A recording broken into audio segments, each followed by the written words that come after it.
En 1947, la France s'engage dans la réalisation des fusées.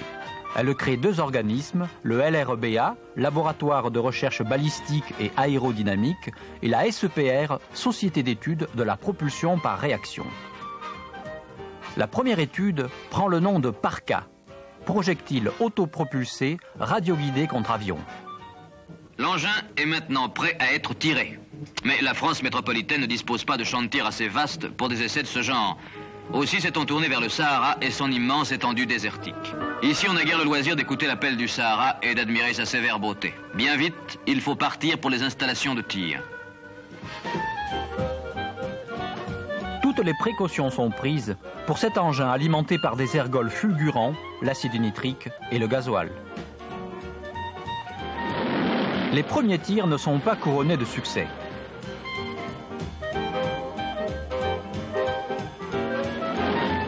Les différentes versions du PARCA sont abandonnées en 1958 et remplacées par les missiles Hawk américains. En 1949, le LRBA s'engage dans la réalisation d'une fusée civile destinée à sonder la haute atmosphère. Son nom, Véronique. Les événements les plus marquants dans la vie de Véronique furent sans conteste les premiers vols habités avec Hector, le premier héros de l'histoire spatiale française. En 1967, sur une fusée-sonde plus puissante baptisée Vesta, la vedette, c'est Martine. Au revoir Martine, à tout à l'heure. Avec le succès des fusées-sondes, les bases techniques sont acquises. De nouveaux lanceurs voient le jour. Agathe, Topaz, Émeraude, Saphir, Diamant. Toutes ces pierres précieuses tirées du désert ont apporté une myriade de connaissances en matière de guidage et de pilotage. Bien sûr, cette aventure ne s'est pas déroulée sans péripéties.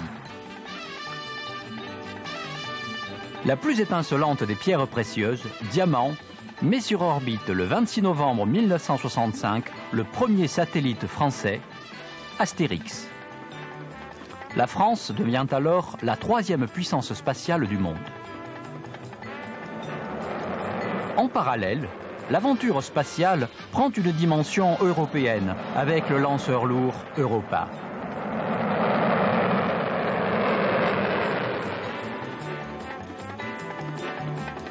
Cette fusée est composée d'un premier étage appelé Blue Streak, conçu par la Grande-Bretagne. Le deuxième étage, Coralie, est construit par la France. Le troisième étage, allemand, s'appelle Astris.